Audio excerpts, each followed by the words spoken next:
Hello viewer, नमस्कार। आज के वीडियो में हम लोग चर्चा करेंगे कंप्यूटर का चैप्टर कंप्यूटर सिक्योरिटी। दोस्तों, वीडियो शुरू करने से पहले मैं बताना चाहूँगा कि इस चैनल पे हम लोग कंप्यूटर जागरूकता के सभी चैप्टर MCQ के माध्यम से कंप्लीट कर रहे हैं। तो यदि आप इस चैनल पे नए हैं तो मैं बताना चाहूँगा कि इस चैनल पे ऑलरेडी जो है 13 चैप्टर अपलोड किया जा चुका है। आप इस वीडियो को देखने के बाद मैंने बाकायदा उसका प्लेलिस्ट बना दिया है, आप उसको भी चेक कर सकते हैं और देख सकते हैं। दोस्तों, आज हम लोग डिस्कस करने वाले हैं चैप्टर नंबर 14, जिसका शीर्षक है कंप्यूटर सिक्योरिटी। तो चलिए स्टार्ट करते हैं आज का पहला क्वेश्चन यहाँ पे है कि ऐसी प्रणाली जो कंप्यूटर में डाटा का उपयोग या उसमें कुछ परिवर्तन करने की अनुमति प्रदान करती है। ऐसी प्रणाली जो कंप्यूटर में डाटा का उपयोग या उसमें कुछ परिवर्तन करने की अनुमति प्रदान करती है कहलाती है। क्या कहलाती है? तो आंसर हो जाएगा सिस्टम एक्सेस कंट्रोल कहलाती है। क्या हो जाएगा? System access control. अगला क्वेश्चन है, यदि आप क्रेडेंशियल पर आधारित नेटवर्क पर एक व्यक्ति को अपने नेटवर्क की सुरक्षा को बनाए रखने के लिए अनुमति देते हैं, यह कार्य डैश की प्रक्रिया को दर्शाता है। यदि आप क्रेडेंशियल पर आधारित नेटवर्क पर एक व्यक्ति को अपने नेटवर्क की सुरक्षा को बनाए रखने के लिए अनुमति देते हैं, यह कार्य डैश की प्रक्रिया को दर्शाता है। तो यह कार्य प्रमाणीकरण की प्रक्रिया को दर्शाता है। Option number A. Login name तथा पासवर्ड के सत्यापन की प्रक्रिया क्या कहलाती है? लॉगिन नेम तथा सत्यापन की प्रक्रिया क्या कहलाती है? तो इसका आंसर हो जाएगा ऑथेंटिकेशन कहलाती है। क्या कहलाएगी? ऑथेंटिकेशन। संदेश को उसके अस्तित्व सहित छुपाने की कला क्या कहलाती है? संदेश को उसके अस्तित्व सहित छुपाने की कला को स्टेनोग्राफी कहते हैं। क्या बोलेंगे? स्टेनोग्राफी। डैश सुनिश्चित करता है कि सूचना को किसी अवैध व्यक्ति द्वारा इस प्रकार तो बदला नहीं गया कि उसे वैध उपयोगकर्ता भी न पहचान सके। डैश सुनिश्चित करता है कि सूचना को किसी अवैध व्यक्ति द्वारा इस प्रकार तो बदला नहीं गया कि उसे वैध उपयोगकर्ता भी पहचान न सके। तो इसका आंसर हो जाएगा एकीकरण। क्या हो जाएगा? एकीकरण। निम्न में से कौन सा डेटा इनक्रिप्टेड डेटा होता है? तो कौन सा डेटा इनक्रिप्टेड डेटा होता है? तो साइफर टेक्स्ट। क्या हो जाएगा? Cipher text. किसी फाइल को इंस्क्रिप्शन करने का मुख्य कारण क्या है? किसी फाइल को इंस्क्रिप्शन करने का मुख्य कारण इसके संचरण को सुरक्षित रखना है। इसके संचरण को सुरक्षित रखना है। अगला क्वेश्चन देखते हैं। कोड को सांकेतिक शब्दों में बदलना कहलाता है। कोड को सांकेतिक शब्दों में बदलना इंस्क्रिप्शन कहलाता है। अगला है, साइबर आक्रमण के किस स्रोत में प्रोग्राम को डाउनलोड करने से पहले स्कैन करना आवश्यक है? तो साइबर आक्रमण के किस स्रोत में प्रोग्राम को डाउनलोड करने से पहले स्कैन करना आवश्यक है? तो आंसर हो जाएगा आपका ईमेल अटैचमेंट्स और डाउनलोडेबल प्रोग्राम्स। तो ईमेल अटैचमेंट्स और डाउनलोडेबल प्रोग्राम्स, यानी ऑप्शन नंबर अपना 4 आंसर होने वाला है। अगला क्वेश्चन है कि यदि शब्द वायरसों, worm, Trojan horse, attack applet तथा अटैक स्क्रिप्ट को वर्णित करता है, यह क्या है? यह शब्द वायरसों, worm, Trojan horse, attack applet तथा अटैक स्क्रिप्ट को वर्णित करता है। यह है, आंसर हो जाएगा मालवेयर है। क्या हो जाएगा? मालवेयर। कंप्यूटर वायरस है। कंप्यूटर वायरस क्या है? तो कंप्यूटर वायरस एक कंप्यूटर प्रोग्राम है। वायरस का पूर्ण रूप बताना है। तो वायरस का पूर्ण रूप होता है vital information resources under seize. तो ऑप्शन नंबर 2 हो जाएगा, vital information resources under seize. यदि कंप्यूटर अपने आप रिबूट हो रहा है तो यह प्रायः हो सकता है कंप्यूटर अपने आप रिबूट हो रहा है, तो यह प्रायः वायरस के कारण हो सकता है। आपके कंप्यूटर में वायरस पहुंचने का सर्वाधिक सामान्य तरीका क्या है? तो आंसर हो जाएगा ईमेल खोलने से। क्या हो जाएगा? ईमेल खोलने से।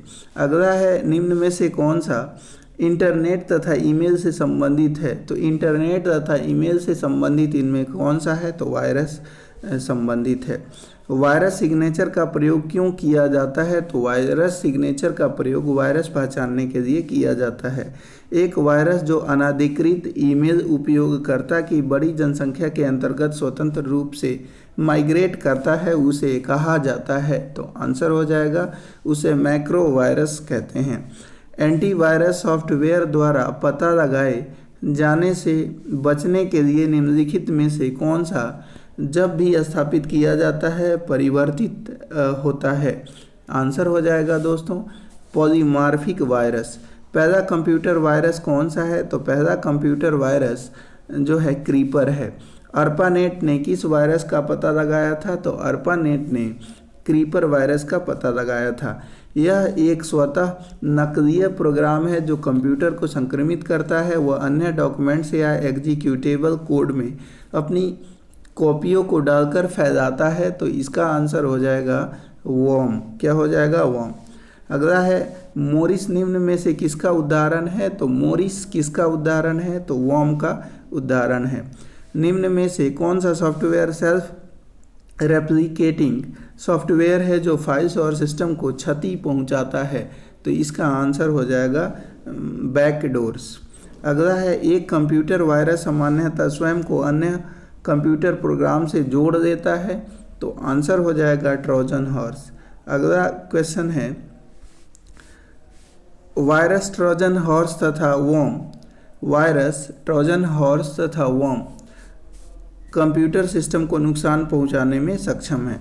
अगला है, उपयोगकर्ता होने का बहाना करके उपयोगकर्ता प्रणाली या जानकारी तक अनाधिकृत एक्सेस प्राप्त करने का प्रयास कहलाता है। तो आंसर हो जाएगा स्पूफिंग कहलाता है, स्पूफिंग।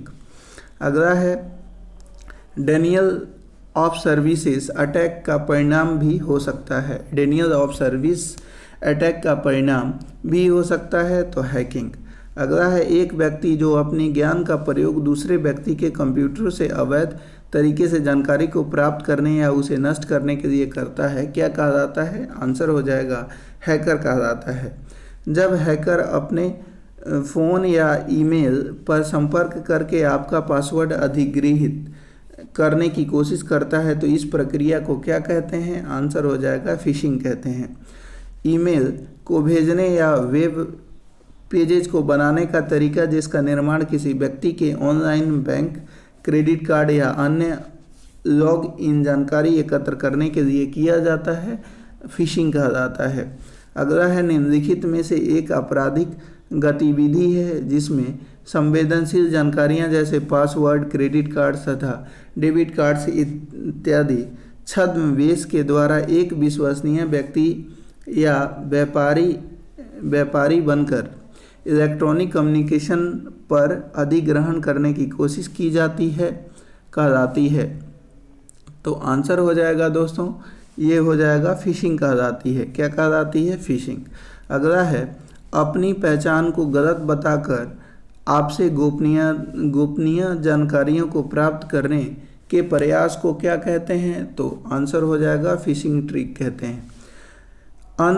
अनसॉलिसिटेड ईमेल को क्या कहते हैं? अनसॉलिसिटेड ईमेल को क्या कहते हैं? तो आंसर हो जाएगा अनसॉलिसिटेड ईमेल को क्या कहते हैं?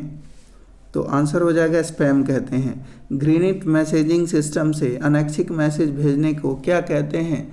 तो इसका आंसर हो जाएगा स्पैम कहते हैं। अगला है, डैश इलेक्ट्रॉनिक स्पैम का प्रकार है जहां अवांछित संदेश ईमेल द्वारा भेजे जाते हैं। तो इसका आंसर हो जाएगा स्पैम मेल। जहां वायरस सस्पेक्टेड फाइलों को रखा जाता है उस फोल्डर को क्या कहते हैं?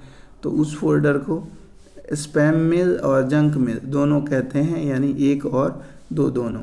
निम्नलिखित में से इसके अतिरिक्त सभी रियल सिक्योरिटी तथा प्राइवेसी खतरे से संबंधित है।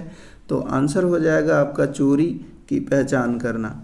अगला है, एक एडवर्टाइजमेंट को स्वतः ही टुकड़े टुकड़े कर स्क्रीन पर दिखाता है। एक एडवर्टाइजमेंट को स्वतः ही टुकड़े टुकड़े कर स्क्रीन पर दिखाता है तो एडवेयर दिखाता है। डैश एक प्रकार का मालवेयर है जिसके द्वारा किसी कंप्यूटर सिस्टम में एडमिनिस्ट्रेटिव स्तर की नियंत्रितता प्राप्त की जाती है। आंसर हो जाएगा रूट किट्स। अगला क्वेश्चन है, मालिक की अनुमति के बिना डेटा या कंप्यूटर सॉफ्टवेयर की कॉपी बनाना क्या कहलाता है? तो मालिक की अनुमति के बिना डेटा या कंप्यूटर सॉफ्टवेयर की कॉपी बनाना सॉफ्टवेयर पायरेसी कहलाता है। ट्रेंड माइक्रो एक है तो क्या है? ये एंटीवायरस प्रोग्राम है। एक एंटीवायरस है तो एक एंटीवायरस एप्लीकेशन सॉफ्टवेयर है। डिजिटल हस्ताक्षर एक प्रकार से है तो डिजिटल हस्ताक्षर एक प्रकार से क्या है दोस्तों? तो आंसर हो जाएगा सूचना को इनक्रिप्टेड करना। अगला है, फायरवॉल क्या है? तो फायरवॉल की बात करें तो फायरवॉल जो है वह सिस्टम है जो निजी नेटवर्क को अनधिकृत एक्सेस से रोकता है। कंप्यूटर हैकर के आक्रमण से अपने आप को बचाने के लिए किसे इंस्टॉल करना चाहिए? तो कंप्यूटर हैकर के आक्रमण से अपने आप को बचाने के लिए फायरवॉल को इंस्टॉल करना चाहिए। निम्नलिखित में से यह फायरवॉल का प्रमुख कार्य है। फायरवॉल का प्रमुख कार्य निगरानी करना होता है। अगला है, एक फायरवॉल संचालित होता है तो पैकेटों को नेटवर्क से या में जांचना तथा नेटवर्क ट्रैफिक नियंत्रित फिल्टरिंग करवाना, ये आपका आंसर हो जाएगा। अगला क्वेश्चन है, फायरवॉल का प्रयोग क्या है? तो फायरवॉल का प्रयोग की बात करें तो अनधिकृत पहुंच को रोकने के लिए फायरवॉल का प्रयोग किया जाता है। अगला है, निम्न में से कौन संख्याओं और अल्फ़ाबेट्स का संयोजन है जो यूजर अकाउंट्स को एक्सेस करने के लिए यूजर नेम का उपयोग करता है? तो इसका आंसर हो जाएगा पासवर्ड। अगला है, कोडित प्रविष्टियां जिनका प्रयोग कंप्यूटर सिस्टम को एक्सेस करने के लिए किया जाता है कहलाता है? तो आंसर हो जाएगा ये पासवर्ड कहलाता है। अगला है, निम्न में से फाइल एक्सेस की किस परमिशन में उपयोगकर्ता को फाइल के कंटेंटों को रिमूव या बदलाव करने की अनुमति होती है? तो इसका आंसर हो जाएगा राइट परमिशन। अगला क्वेश्चन है, कुछ विशिष्ट एप्लीकेशन जैसे कि फाइल ट्रांसफ़र प्रोटोकॉल निम्न में से किसमें सम्मिलित होता है? तो इसका आंसर हो जाएगा दोस्तों एप्लीकेशन गेटवे में सम्मिलित होता है।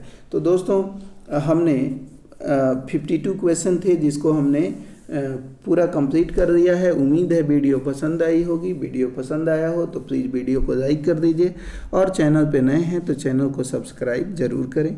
धन्यवाद।